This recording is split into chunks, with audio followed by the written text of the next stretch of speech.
afternoon, and welcome to this month's webinar. As you are aware of, we're all in an unprecedented financial situation right now because of the COVID 19 health crisis. So, what we're about to discuss in this webinar is even more crucial than usual.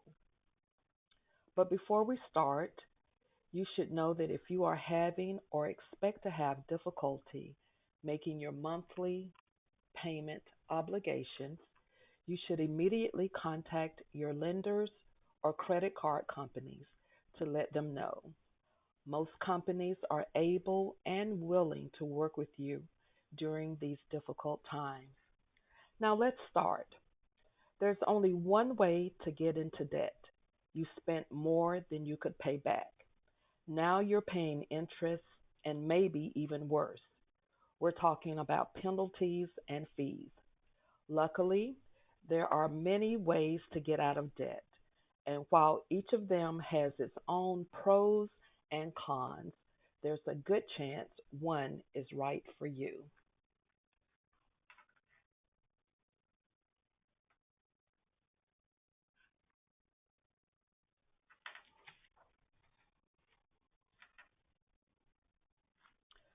There are five proven ways to get out of debt safely and reliably.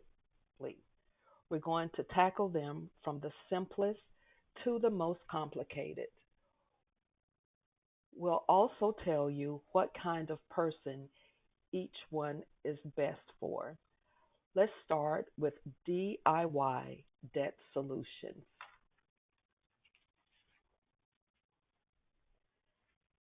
If you're buried under heavy credit card balances that you can never seem to pay off, part of the problem is the steep interest rates most credit cards charge.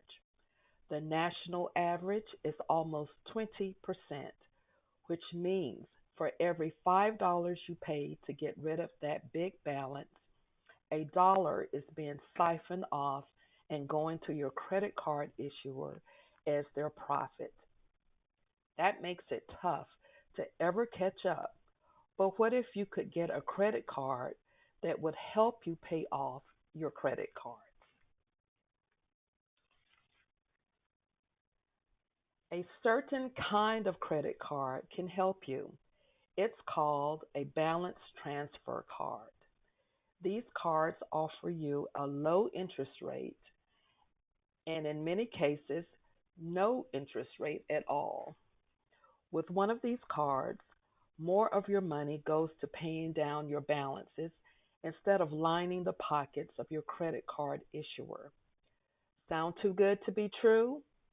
They're not, but there are some drawbacks you need to watch out for.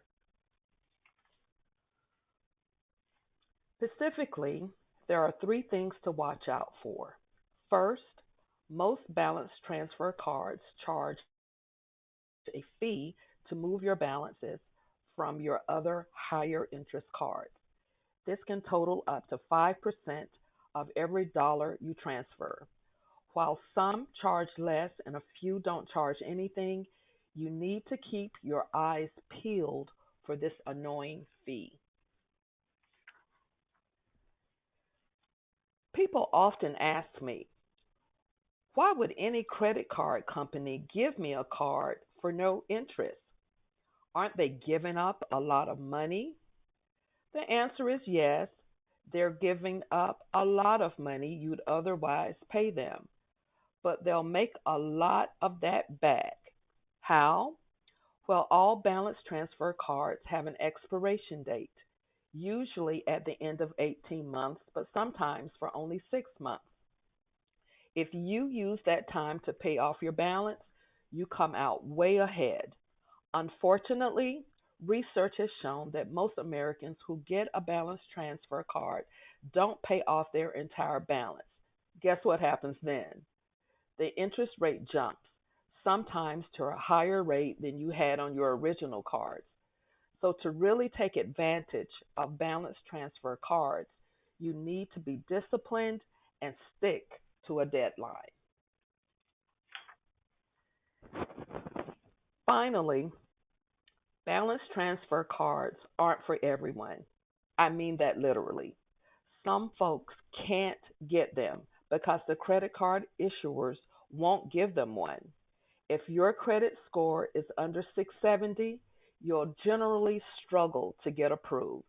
Why? Because you've already proven to be a credit risk.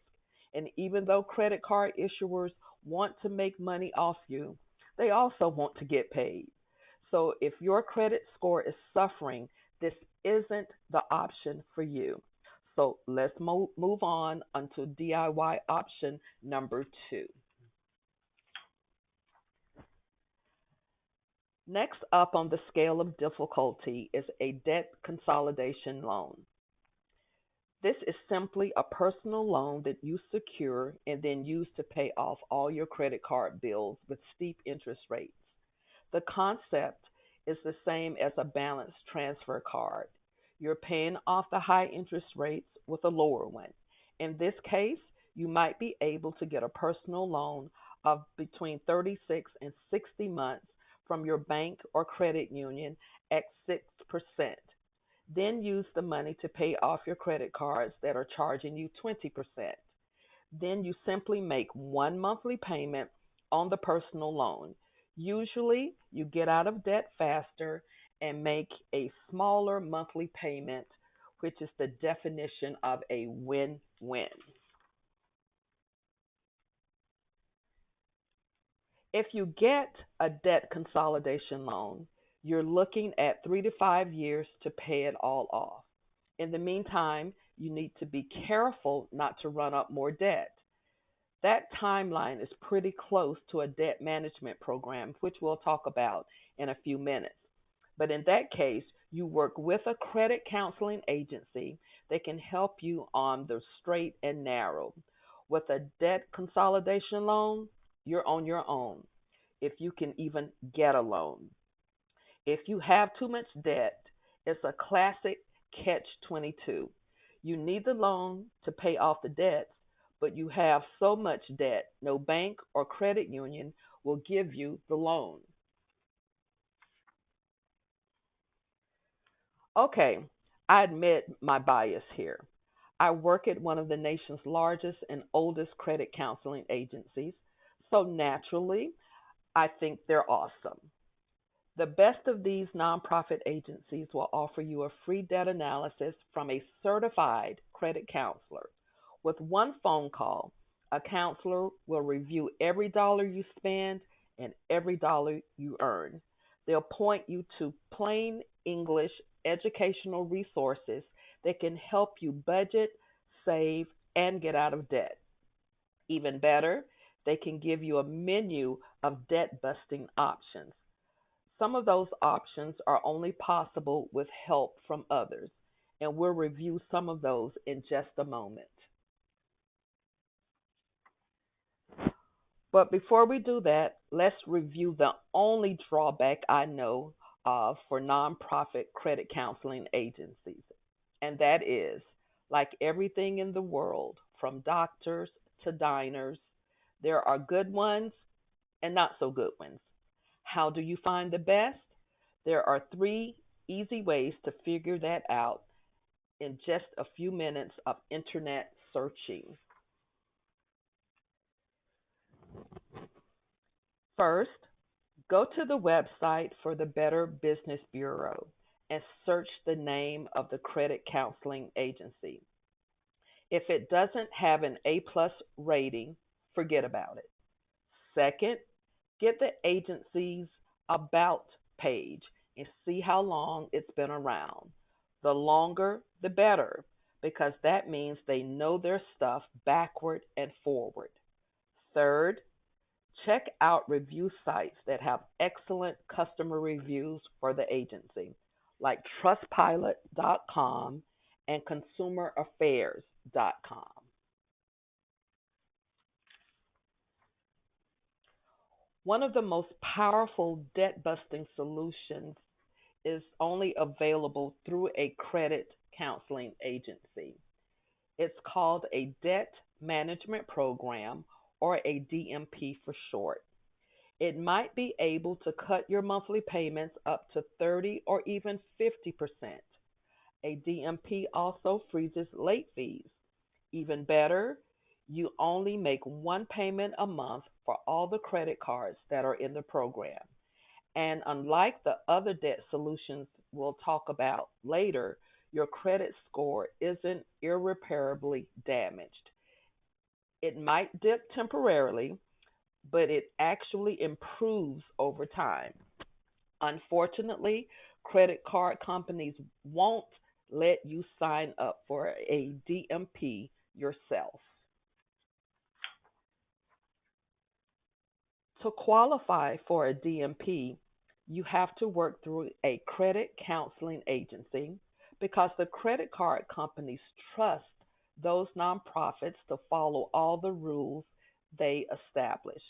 After all, the credit card companies are willing to forego some of what you owe them to get back the rest. They don't surrender profits that easily. Luckily, when you work with a reputable credit counseling agency, they take care of the paperwork for you. So, in a way, this con becomes a pro.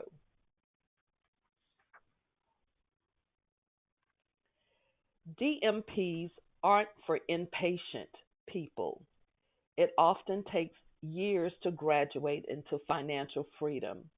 One reason for the long timeline is that DMPs are supposed to be relatively painless.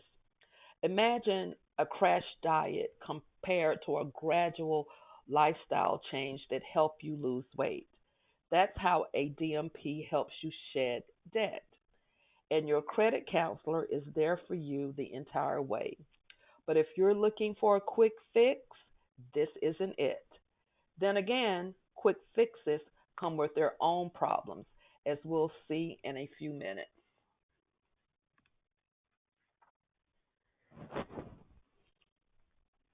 Debt settlement is the next step up in both results and complexity. Debt settlement seems like the best option of them all. In a nutshell, you negotiate with your creditors and pay them only a fraction of what you owe. Why would your creditors agree to this? Because they don't want you going broke and paying nothing. The national average over the past few years is 48%, which means most folks in debt settlement don't pay back 52% of their debts. Sounds like a great deal, right? Sadly, it's not, because debt settlement is now being advertised so widely, it's worth spending a few moments reviewing the three major downsides.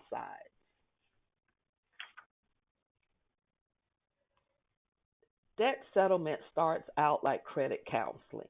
You get a free debt analysis to see if it's the right solution for you.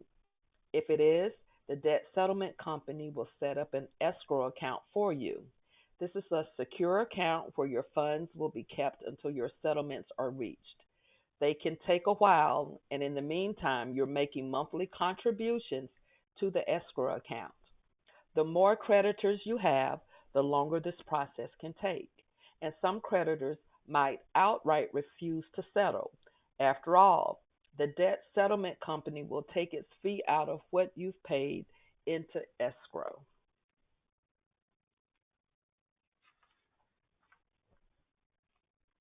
One thing about debt settlement isn't confusing, and that is it definitely ruins your credit score. And why not? You're telling your creditors you can't pay them back what you owe. New lenders will be wary of giving you money because they fear you'll do the same thing to them.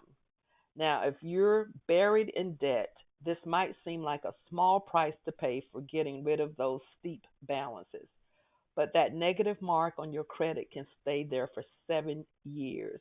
That means if you want to buy a home or a car, you'll pay a lot more in interest, even if you can get the loan at all.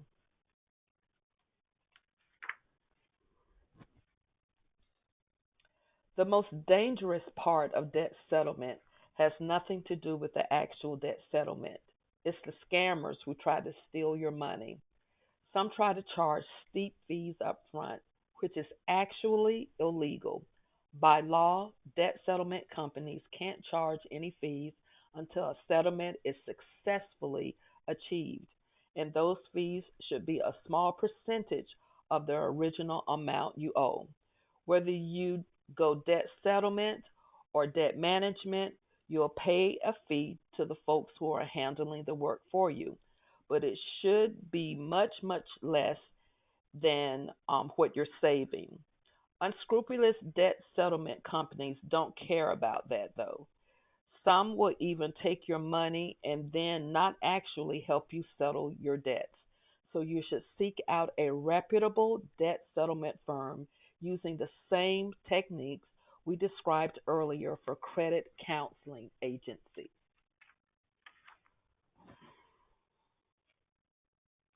Now let's talk about bankruptcy. Among all the terms we've discussed today, this is often the only one most folks have heard before.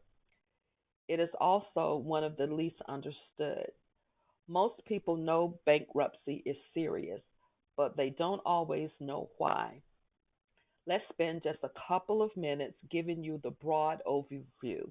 But remember, entire books have been written about bankruptcy. Bankruptcy can accomplish things no other debt solution can. Bankruptcy can help save your home from foreclosure and get you out of crushing credit card or medical debt. Because bankruptcy is a law, it has powerful advantages over debt settlement. For example, just filing for bankruptcy means you get an automatic stay. That prevents creditors from pursuing payment or taking any action against you until your bankruptcy is discharged or a repayment plan has been approved. Also, bankruptcy works for back taxes, something no other debt solution does. In a nutshell, bankruptcy is a debt solution where the power of the legal system is behind you.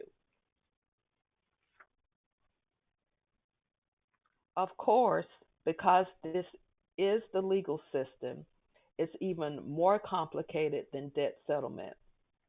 You've probably heard of Chapter 7 and Chapter 13 bankruptcies, but do you know the difference?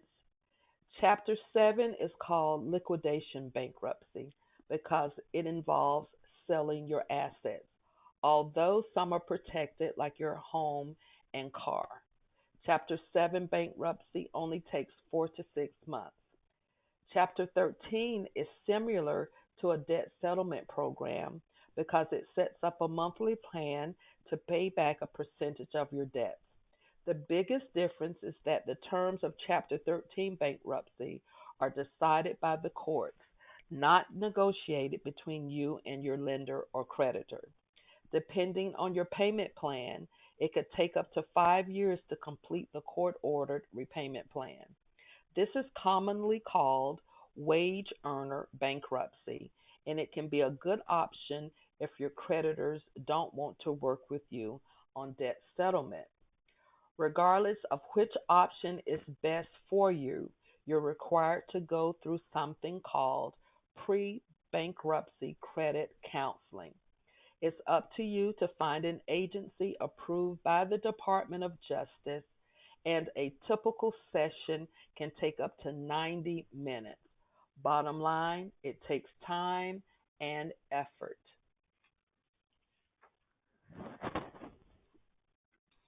Just like debt settlement, there's a black mark on your credit for years to come for Chapter 7.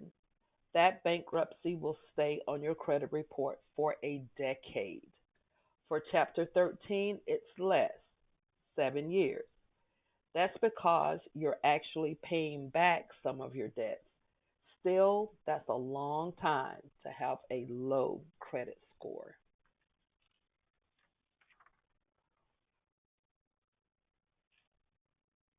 If you have student loans and the national average is around 37,000, you probably won't be able to get rid of them in bankruptcy.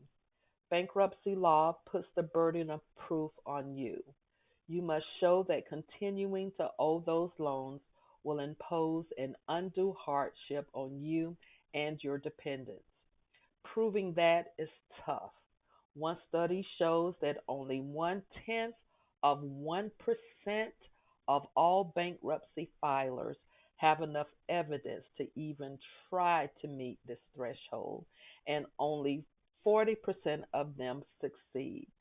So the bottom line is, while you can get student loans this while you can't get student loans discharged, you shouldn't count on it.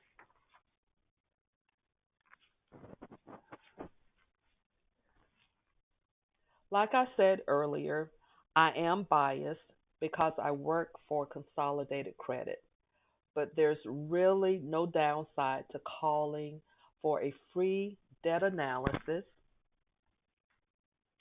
There's no obligation, and a certified credit counselor can walk you through all your options, which means you have more information to make your debt busting decision. Let's face it, this webinar is an overview, not a deep dive into your personal situation, but you can get that with one free call to a nonprofit agency. I really recommend it.